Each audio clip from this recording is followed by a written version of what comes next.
Hello all, Rick here with the Cultural Index. It's been a long while since I did one of these, but I want to get back into exploring other science fiction settings and possibly beyond that genre, and this was always a good medium to explore that through. That being said, this video is back in the Star Trek mythos as we look into the canon and extended media around the Delta Quadrant species, known as the Kobali. Their homeworld is in the Vintadi Expanse and named Kobol. No, wait. Kobali, wrong franchise. In their language it was called Kabbalah. Many Kobali, however, did not remain on their home planet, as they needed to spread out to find new bodies for their species, meaning that many lived in small flotillas and spread out in a constant search. Some colony sites did exist, so Kobali could settle and build cities elsewhere, and their level of technology was almost at the level of Starfleet. One of their more prominent worlds became their new capital planet of Kobali Prime, in the Kotaba sector of the Delta Quadrant.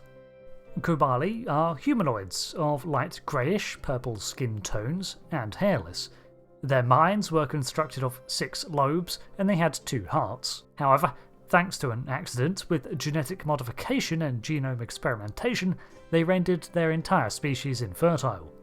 A couple of interesting quirks of their biology mean that they unfortunately have a rather bland sense of taste, finding most flavourful foods to be unpleasant, while their own produced foods were rather bland. They also had an aptitude for mapping, predicting and working with waves. And I don't mean surfing. Although... No. By waves, I mean any pattern or distortion with a waveform seems to be easily understandable by a Kobali, making it something of an intrinsic specialty to them. This might hint at some evolutionary marker left behind from a navigational sense or something to do with their species' past. However, we cannot rule out the effect being imparted to them from their method of reproduction. So, of course, the most notable thing about the Kobali is that they now procreate their species by recovering the deceased remains of other humanoids, then heavily modifying their genetic structure to turn them into another Kobali. The individual is also reanimated and resurrected by this process, and over the next few months will change fully into a new Kobali individual with a new chance at life. The transformation was near total and left only trace amounts of the original DNA pattern. On another level, this process eventually caused the memories of the adopted Kobali's previous life to fade, although new memories were unhindered. In fact, most of the time, near total memory loss was the norm, as their brain was reshaped into the mind of a Kobali too.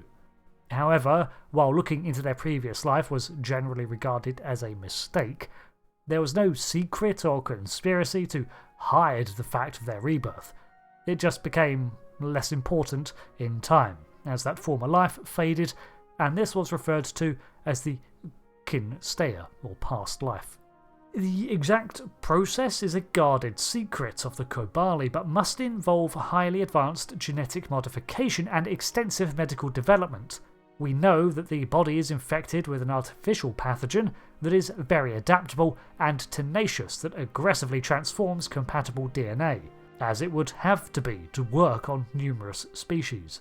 This also means that it counters attempts to counter it, and a full reversal of a Kobali's DNA is beyond Starfleet science. But it does not stop there. The process also imparts instructions to the genetic code that instinctually adds knowledge to the transformed individual. This includes the Kobali language and aspects of their culture, so that they find it easier to integrate into their new surroundings. It's definitely a unique process, and one that kinda has a lot of interesting discussion around it. For a start, the body that was recovered needs to be of a specific type. It needs to be compatible with their technology and cannot be beyond repair, so old age is not reversible. This means that the individual who originally perished has had a high chance to be an accidental or unexpected expiry, and it might actually enjoy a second chance at life. However, it's not really a second chance as it seems, considering the biology is rewritten and even the memories of that life fade with the reformatting of the brain.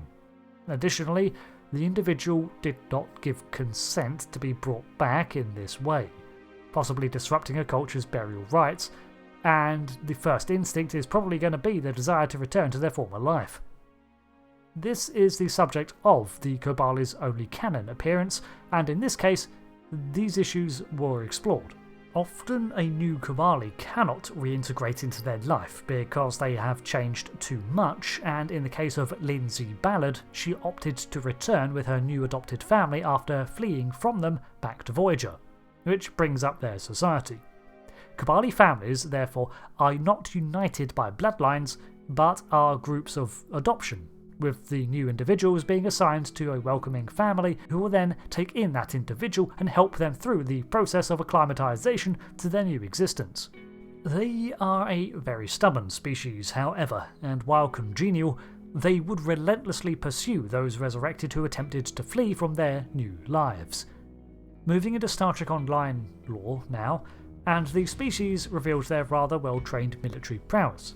This began because the planet that the Kobali settled, Kobali Prime, was in fact a former Vardois colony world where more of that species resided in hibernation.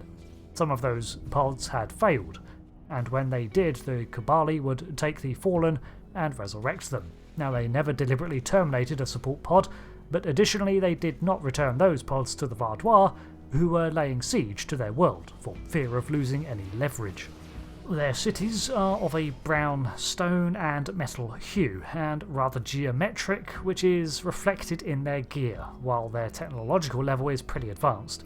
This is because, as with their sense of taste being lacking, their designs were also rather reserved and plain. Their Polaron-based weaponry has a distinctive shape to them reminiscent of a crossbow. Their starships mirrored the angular look of their architecture, with purple glowing suggesting further Polaron technology. Several of their cruisers were a match for an Intrepid-class vessel, and their larger Samsar cruiser was the pride of their defence force.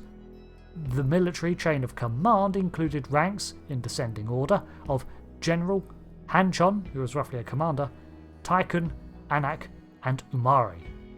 Their language was imparted with the rebirth process, so that they would not have to spend years relearning the basics of society after their reanimation.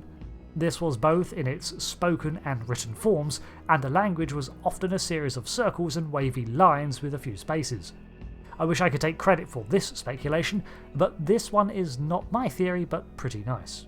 When Lyndsay Ballad was recovered, she was in a photon torpedo case, and her new Kobali name is Jetlaya. Based on Harry Kim's broken Kobali speaking attempts, we learn that Jetlaya might mean comet, so her new name was a word for comet, and considering her recovery from a speeding capsule in space, that fits. That's kinda sweet, and that is pretty much the thing about the Kobali. They are really not bad people. They're very possessive of their own, but they're not aggressive. It's a shame that they are not more open with their rebirthing, looking for consent from the would-be Kobali. I think many would acquiesce to the process if it was offered, even if it did mean being a new person. But I can see why the Kobali would keep their technology quiet. There are clearly those who would use it for immoral purposes. Remember that it is able to impart advanced knowledge, and that it often destroys memories. Well, imagine someone building themselves an army of brainwashed resurrected imparted with tactical ability and training. The Kobali simply use it to survive when they could have chosen to be a much greater threat. So, that about covers the lore of the Kobali, and I guess the Delta Quadrant is simply lucky that they are as a reserved species as they are. Thanks for watching this breakdown on them.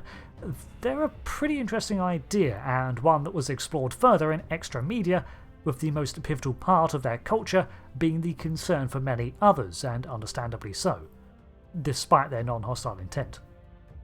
I've been Rick, and thanks again. Until the next one, goodbye.